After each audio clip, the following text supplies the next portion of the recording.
Hello and welcome to the 2025 Season 3 Week 9 Track Guide by Team Conti Sim Performance. Michael Conti here with the NASCAR NextGen car at Richmond Raceway. I'm going to go for a 30-lap run, give you all an overview of what's different on this new scan, updated version of Richmond.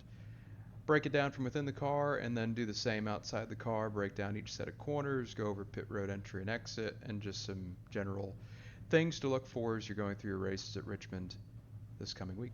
So without further ado, we're going to begin here, and as I start to pull out, as you're looking beyond my nose here from the cockpit, you'll see that this track looks quite a bit different than it did the last time we were here, which was just about a year or so ago now. Really nice job iRacing's done refreshing a lot of these NASCAR tracks ahead of the NASCAR 25 video game. These tracks, these scans, a lot of this artwork is going to be in that game, which is super cool. So really looking forward to that as well. But for us, as it pertains to iRacing, a few differences in the track surface, a little different bump map, and then just different visual indicators as well, I guess you could say. So we'll go around here and talk about that. This will be a quick 30. Going to be shifting up to 5th gear down the front stretch right at the start-finish line, and then back down to 4th into 1. Similar to Iowa, because Iowa was modeled after Richmond in the way it was shaped and the way that you enter turn 1. You really want to straight line that brake one, or that turn 1 braking zone. You don't want to wrap the wall and brake at an angle. You want to just get it right down to the bottom, brake as straight as possible so you don't slip the rear. On this new scan, there's a new patch of asphalt into turn 1, and you can feel it as you go over it, and that's when the nose is as compressed as it's going to be. So you're gonna feel a little bump as you go over that. Shouldn't upset the car as long as you're hitting it straight and not overdriving that entry point. The paint is your friend at both ends of the track. Lots of grip on that paint. Lots of grip in general on this track now. I will say we're about a second faster this year than we were last year. So we're back to grippy Richmond, which is fun. Really hustling the car, but also trying to minimize rear slip. And we talked about that quite a bit at Iowa last week, and it'll be the same thing here. Tire wear will be a lot less extreme because we're at night, track temps are lower, so we're not going to be at risk of necessarily blowing out tires, but the tire temperatures on those right sides are reaching almost 280 degrees, which is pretty much a crossover point for where you start to lose grip and fast. And when you cross over that temperature threshold, you start to accelerate the wear as well. Not a whole lot of fall off. The first 5 laps will begin to fall off a bit more toward 10, 15, and then 20 before pretty much plateauing from 20 to 30, maybe a tenth or so of fall off there, maybe 2, call it 2/10. The biggest thing, straight line braking at both ends and wrap that yellow line. On exit, don't overuse the throttle, don't light up those rear tires. Don't put any more temperature in that right rear than you have to, because that'll probably be the tire that goes first. Because sometimes Richmond has a tendency to be a little bit tight rolling center, but still that right rear has shown a little bit more wear than the right front in all of our testing. So I would say to be careful with that one, but to also make sure you're not overturning in the center and blowing the right front off as well. Moral of the story, just take care of the tires. Run a tenth or so off the first 10, 15 laps just to ensure you've got something to race with later. And that's what I'm doing right now. I could charge these braking zones harder. I could use more throttle on exit, but this is a really nice pace right here that I feel comfortable with, to where I feel like I could go 30, 40, 50 laps and have plenty to race with later on. Coming to start lap 10 here. Still in the 3s, started in the 1s and 2s. A little deeper into 1 just to see what I have for grip, and it's there as expected. Nice tight exit off of 2. Keep the thing as straight as possible. Into 3, I almost turn in a bit earlier than I would typically, just to get that left front down to the paint, see if I can get a little bit extra turn. 3 has a tendency to be a little bit tighter rolling center than 1, so whatever you can do to get the thing to point and cut will definitely help. Richmond is one of those tracks where you've got a lot of sustained braking, long braking zones, so if you have to move brake bias around throughout the run to offset whatever handling problems you're having, go ahead and do that. Plenty of brake bias to play with here this week. Off of 2, you've got a bit of a hump as you come out to the wall. I would say rule of thumb, just keep it partial throttle until you crest that hump. You can be full throttle before it and probably be fine, but again, that's just going to put a little bit extra load into the rears, and if we can keep that out early, it'll help later. First 15 laps are the most pivotal in the run because that'll set the tone for the rest. If you spike those temperatures and really make the tires mad early, there's not much you can do to get them back later.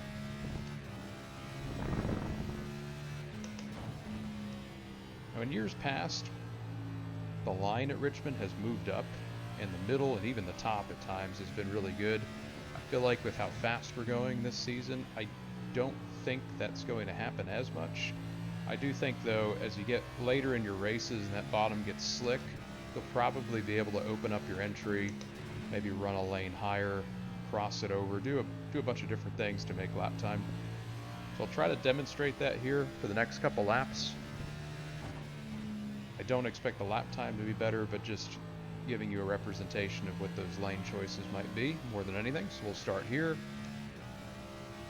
So instead of diving to the bottom, we'll straight line it to the middle, left side's on the first set of hash marks, and then turn down and exit. And as you can see there, really, really good drive up off the corner. Net negative slightly, but really good. So if it can do that on a clean track, I would expect that'll be really good on a slicker track. We'll go back down to the bottom here. I'm going to gain entry to center versus my last lap, and I'm going to give up a little bit on exit. Still net positive into 3.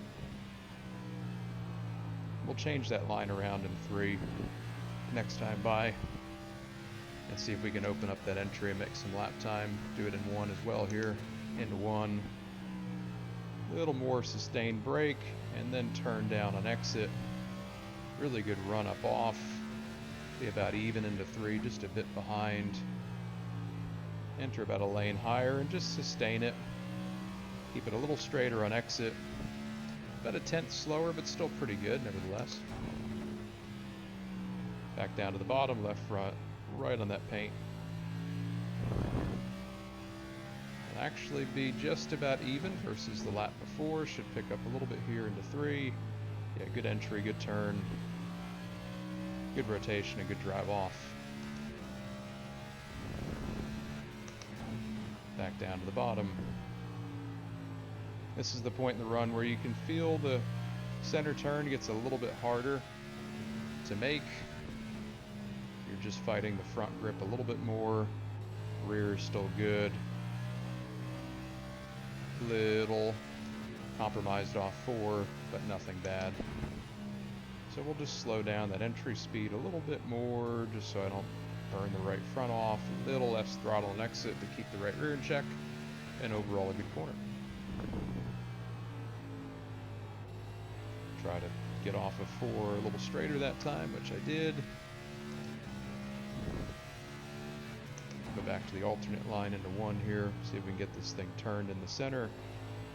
There we go. Up and over the hump. And get clawing back time into 3. I don't expect to claw any time back here, but again, just showing you can run the middle. A little better on exit. Still a decent lap time. Go even higher in 1 here. I think this is going to be really slow. Honestly, not bad. Still gaining on exit. We'll go higher in 3. Good grip. And a good exit. So I think this track's going to be really racy. And I don't know if you're going to make the best outright lap time running up the track. But if you take dirty air into consideration and the bottom getting slicked off, it's definitely going to open up, which should be pretty fun. Make it hard to pass, but should be fun. Back down to the bottom here. Nice tidy low straight exit, and about a quarter second quicker. Back to the bottom again. Wrap it. It's a partial throttle up and over the crest.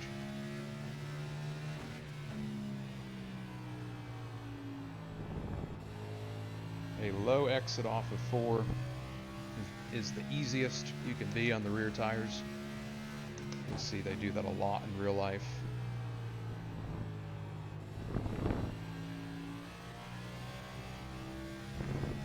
Down the back, chip in 4th is fine early on. We're not even hitting the chip now as the times fall off, so even better.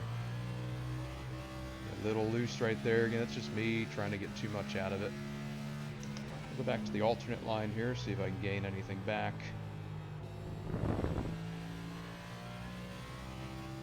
It's a little slower, but 3/4 of a tenth slower. Down into 3. Try to exit better this time. There we go. Nice straight exit into the 22.0s.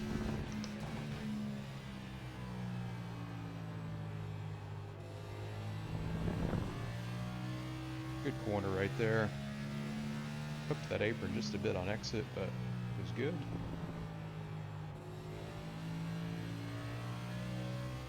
Good exit off of 4. 2 laps to go. Back down to the bottom, a little more entry speed. Made it work. Really good grip on exit, really, really good. Really good front turn. Everything's feeling great right now. Good into 3, just a little bit of apron on entry, but that's fine. Good grip. Last lap. Open up this entry again, see if there's anything there. Really get it slowed down, see if I can claw it back. Oh yeah, here it comes. Just a little slower. Buried it into 3. Great front turn. Up off of 4. 22.07. Alright, so that's 30 complete. We'll come in here for green flag pit road entry. Very, very hard to pit here under green. Very little room for error. So we'll start to slow it down aggressively into 3. Get down to 3rd, 2nd, and there you go. There is a pit road commitment line before the line with the cones. I feel like you need to be below that box to not get a penalty, which I did not do there. But I'm not 100% sure because I don't remember that being there on the old track. So let's try that again and make sure I can get in the box so I don't give you guys the wrong impression. So there's your merge point right there, which is good to see. So I'll go around, I'll do this one more time and try to make it within the box. As you guys do your races this week, let me know if we have to be below the box or if you can just skip the box and go before the cone. So here we go. Try this again. So we're going to brake even earlier now since I have to get down earlier.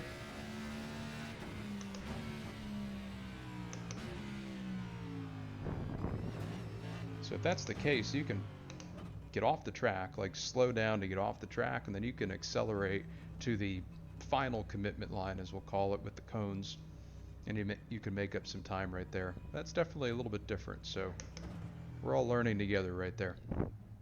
Okay, so that's from within the car. So now I'm going to hop out here once I get my life together. There we go. And we'll do a quick overview of both corners, pit road entry, and that should be it. Go with the best lap here. So coming down the front stretch,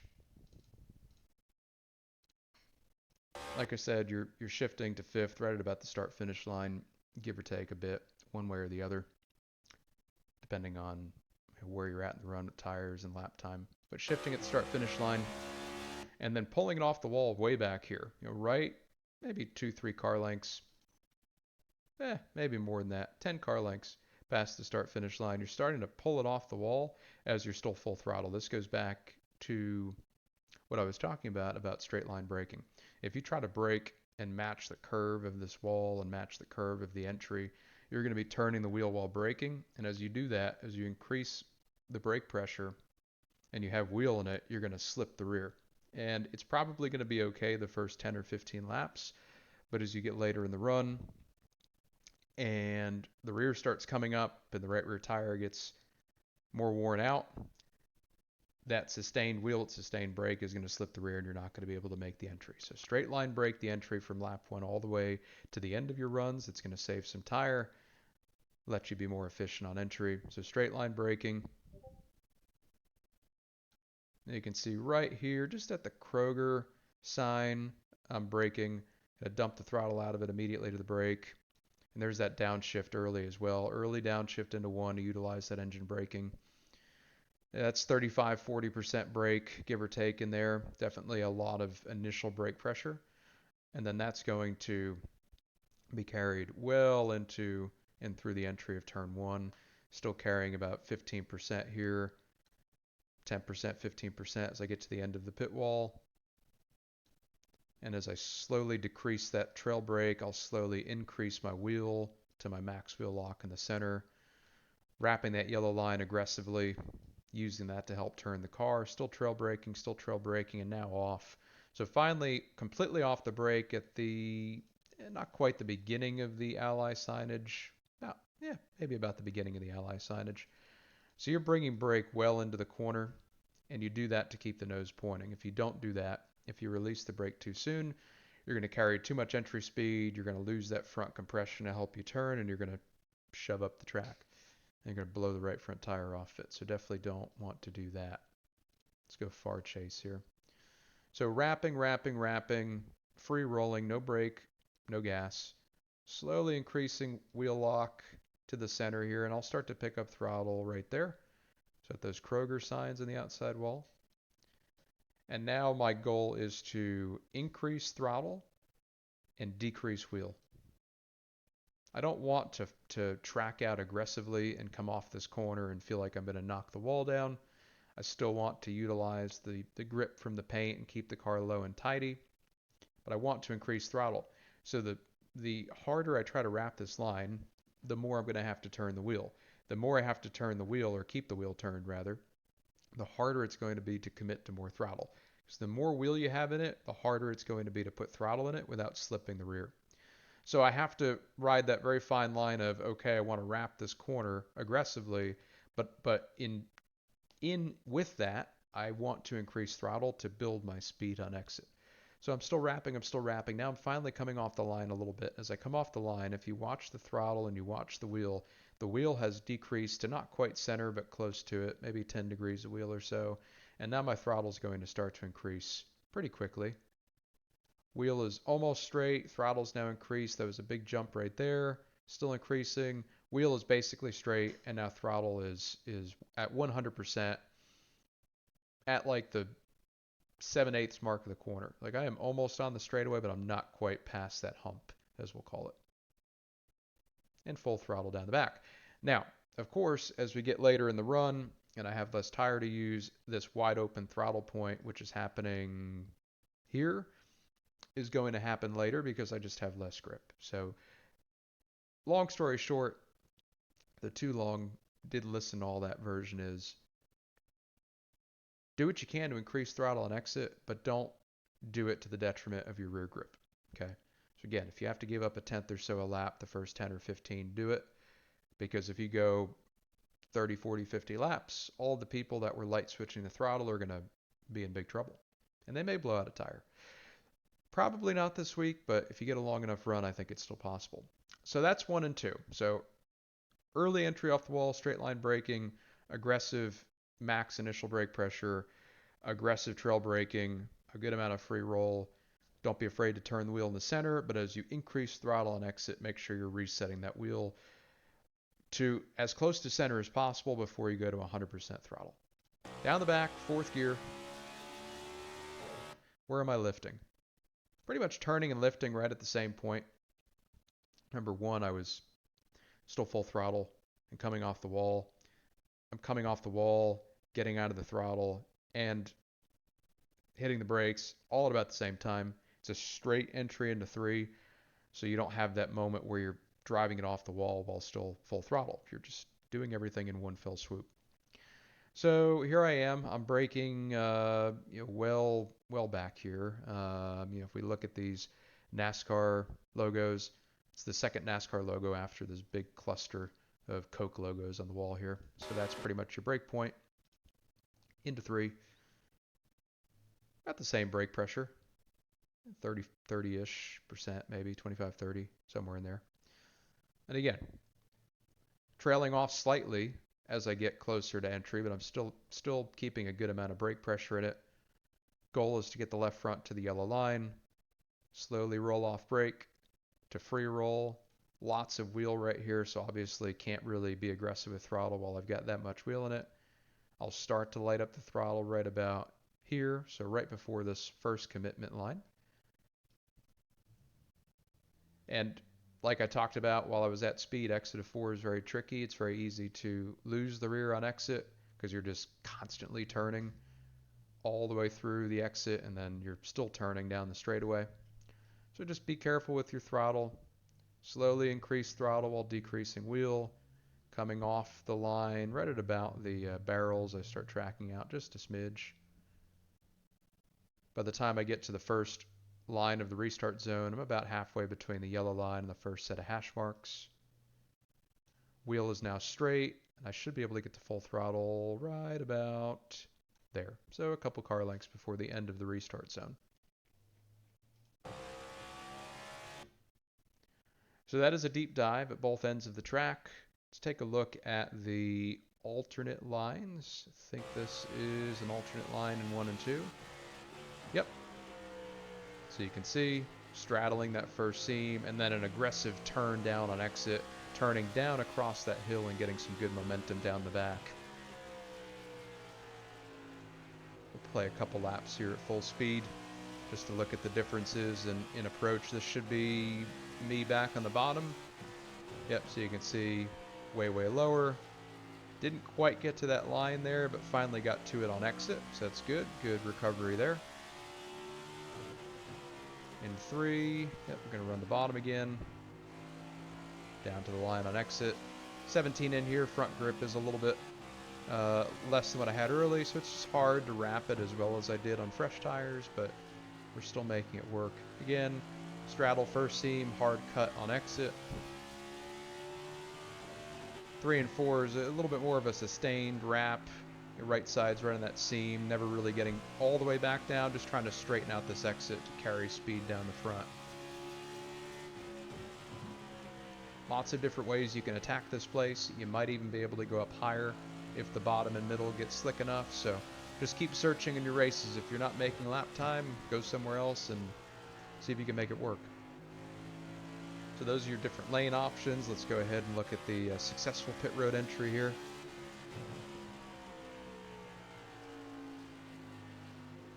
You could really see from 17 to 33 here, much slower in the center. So heavy brake, down to third, second. And as always, every week I talk about it when you're getting off the track with these rigid cars that we have with diffusers that are very unforgiving when you bottom them out and rub blocks. You make sure you're exiting as straight as possible, hitting that splitter as level as possible so you don't start bouncing from side to side. So really aggressively slowing down on track. Remember that if you have cars around you, make sure you're calling out your pit so that you don't get run over.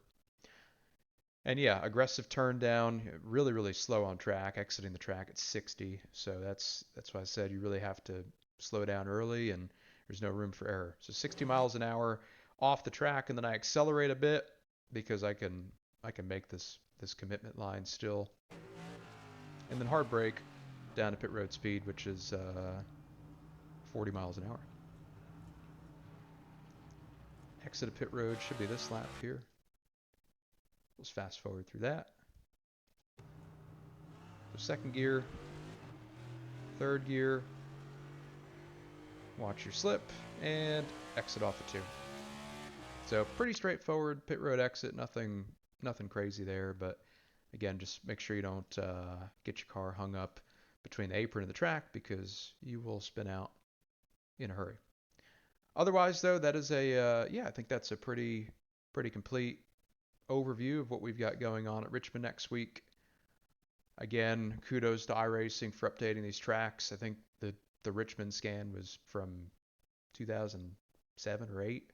It was old, one of the originals in iRacing. So really cool to see the track updated. Drives great. Maybe a little bit too much grip at night here, but it is kind of fun. So I'm not going to complain too much about it. But yeah, thank you all for watching. Appreciate everybody's support of this channel and these videos. We'll keep the content coming. Seems like it's helpful, especially when we go to these tracks for the first time after the refreshes. So yeah, we'll keep it coming. Let us know if you'd like to see something that we're not covering. Leave us a comment, and we'll make sure to keep that in mind moving forward. Otherwise, though, thank you so much for watching. Have a great week at Richmond, and we'll see you next time.